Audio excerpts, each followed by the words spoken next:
him to kick off by suggesting that not just U.S. billionaires and investors are willing to put money into U.S. investments, but also overseas investors are willing to come to the United States for growth and development. Jose. Matthew, I mean, how unusual is it for a president-elect to announce executive decisions and proposals like this before Inauguration Day? It's highly unusual, but as you know, and we all know on this panel, we've gotten very used to Donald Trump not following any sort of usual pattern on just about everything, and from his picks to head cabinets to all the things he does as president, before president, after president. It's very unusual. What I find, I don't know what the right word is, ironic or fascinating, is that he's announcing this as a big coup that this Japanese investor is putting $100 billion in the U.S. It kind of underlying that says the U.S. economy is doing great and it's robust in order to attract $100 billion, which kind of is inconsistent with Donald Trump's statement that is that the U.S. economy is in shambles and it's a wreck and it's the worst ever and he's going to come in. Well, it seems the U.S. economy is doing pretty well to have a $100 billion investment announcement. Yeah, I mean, Jackie, meanwhile, Robert F. Kennedy Jr. is on Capitol Hill this week, where he is expected to face a lot of questions about his skepticism of vaccines and vaccine mandates. The New York Times reports a Kennedy attorney who has been helping him review candidates for top health roles took part in a 2022 effort to petition the government to revoke approval of the polio vaccine. Now, Senate Republican leader Mitch McConnell wrote in part, quote, efforts to undermine public confidence in proven cures are not just uninformed, they're dangerous. How much of a hurdle is this for Kennedy? Yeah, Jose, this is one of the nominees that Trump has chosen so far that might encounter the most resistance on Capitol Hill. It's not just people like Mitch McConnell, who has been really at the forefront of his criticisms of RFK because of his personal experience, but there are others that we've heard who have low-lying levels of concern about RFK's prolonged push to undermine public confidence in vaccinations. The Trump campaign, though, has gone out of their way to say that this is not going to be a priority of a Trump administration. Trump said that on Friday in his Time magazine interview, where he defended the polio vaccine specifically, but did leave the door open to the review of other vaccinations. But we'll see how RFK's meetings go this week, but he is going to meet a fair amount of skepticism, and not just for his views on vaccinations, but other ideological differences that he has with Republican senators for some of his views on abortion. So there's going to be a laundry list of items he's going to have to go through, and his public confirmation hearing is going to be, I think, one to watch. Yeah, and Vaughn, meanwhile, let's turn to Pete Hegseth, Trump's pick for defense secretary. Republican Senator Lindsey Graham said yesterday that Hegseth told him he would release the person who accused him of sexual misconduct from her non-disclosure agreement. Take a listen. He told me he would release her from that agreement. Yeah, I mean, just think about what we're talking about. I'd want to know if anybody nominated for a high-level job in Washington legitimately assaulted somebody. If people have an allegation to make, come forward and make it. Like they did in Kavanaugh, we'll decide whether or not it's credible. Right now, he's being tried by anonymous sources. That will not stand. And Vaughn, meanwhile, the president-elect continues to show his support for Hegseth, right? Exactly. Pete Hegseth was at the Army-Navy game this weekend with the president-elect. And for Donald Trump, he has made a commitment and stood by his nominees, Pete Hegseth, Tulsi Gabbard, Robert F. Kennedy Jr., despite their uphill obstacles that they're expected to face here once he is officially inaugurated and those confirmation proceedings begin. But in the case of Pete Hegseth, this is notable because, well, on one hand, he has privately suggested to the likes of Lindsey Graham and others that he would be willing to essentially null that non-disclosure agreement with the woman who alleged sexual assault by him. But at the same time, Pete Hegseth's attorney, Tim Barlatore, for now several weeks, has publicly threatened to sue this woman for defamation if she were to make any alleged defamatory statements about Pete Hegseth. And of course, their versions of events run counter to one another. And so on one hand, he is suggesting that he'd be fine with her coming and putting her name and story out publicly, even before the U.S. Senate on the national airwaves. At the same time, his attorney has publicly suggested that they would be willing to file a lawsuit against her, which, of course, her name has been private here from that settlement that they struck in the aftermath of that sexual assault allegation in the police report that was filed. I mean, Victoria, what position is Hegseth in today vis-a-vis 2 weeks ago? Well, in terms of Trump support, President-elect Trump is going to be with Hegseth until he's not. And I think we saw that with Matt Gaetz.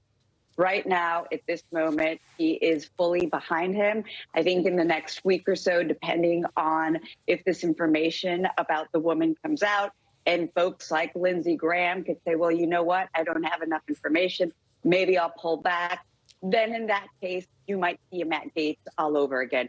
But there's going to have to be a tipping point. And like we have seen with Trump, he is all or none. So right now he's in the all category. But let's not be surprised if suddenly he retracts within the next couple of days or even within the next couple of weeks. Jackie, Hegseth seems to be, at least today, in a better position politically than he was 2 weeks ago. But as Victoria was saying, this could all change in a moment. It's very true, and that's why you hear Republican senators keep calling for FBI background checks. At the end of the day, that's what this will come down to, whether or not something pops up that hasn't been publicly revealed so far, or if any of Hegseth's accusers or these anonymous sources come on the record and decide to testify as a part of these public hearings. That is what ultimately could sway whether or not he gets confirmed. But, you know, right now, in terms of the position that Hegseth is currently in, Trump's transition officials feel like they've sort of crossed the Rubicon and that they've been able to rehab his standing on Capitol Hill through his meetings and defenses and reactions to these allegations that have been made in recent weeks.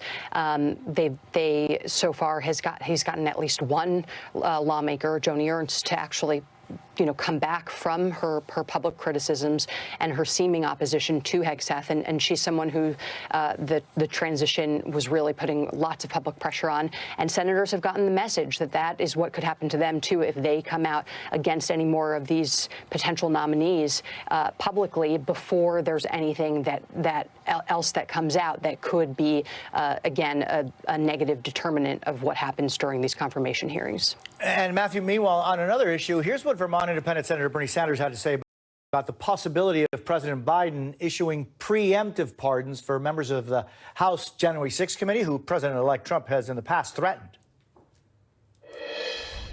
I think he might want to consider that very seriously. Look, that is an outrageous statement. This is what authoritarianism is all about. It's what dictatorship is all about. You do not arrest elected officials who disagree with you, who undertake an investigation.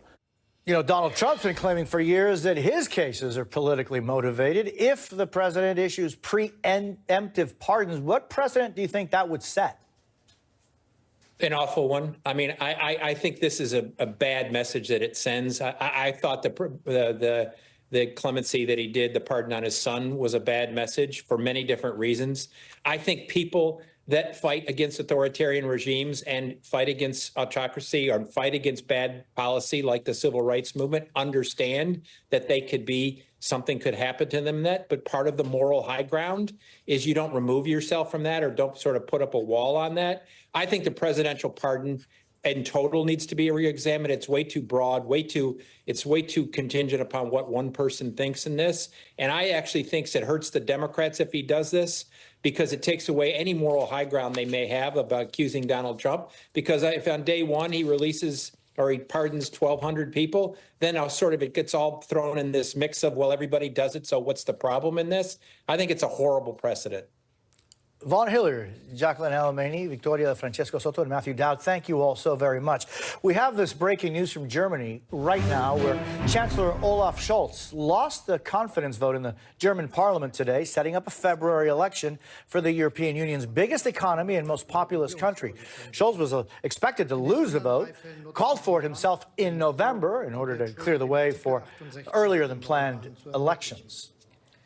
Up next, new calls for the feds to take action after a New York airport and an Ohio Air Force base had to shut down over the weekend due to drones or unidentified flying objects.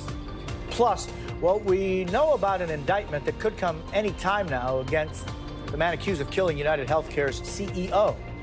And good night to time changes, the new push to lock the clock. I hate you, daylight savings time.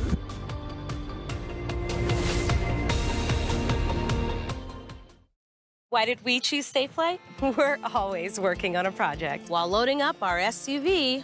One extra push and crack. So we scheduled at safelight.com. We were able to track our technician and knew exactly when he'd arrive. We could keep working. Safelight came to us. Hi, I'm Kendrick. Replaced our windshield and installed new wipers to protect our new glass. That's service on our time. Safelight repair, Safelight replace. I still love to surf, snowboard, and of course skate. So I take Cunol Magnesium to support my muscle and bone health. Cunol's high absorption magnesium glycinate helps me get the full benefits of magnesium. Cunol, the brand I trust. Whether it's your future health, your future income, or your future happiness, becoming an AARP member today can help. Join for just $12 for the first year with automatic renewal and get a second membership free. Plus, you'll receive an insulated trunk organizer. Call or go online today, because the younger you are, the more you need AARP.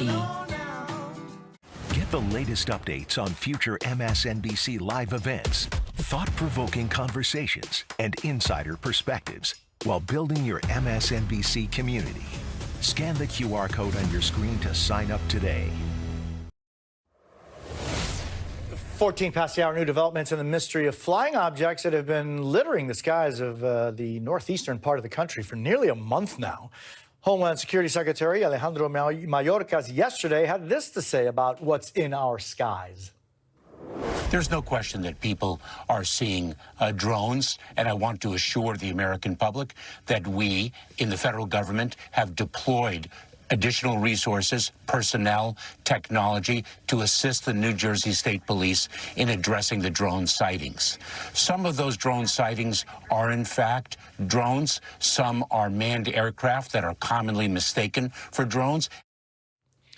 Many officials, however, say more answers are needed. New York Governor Kathy Hochul wants Congress to pass a law that would give state officials the power to, quote, deal directly with the drones.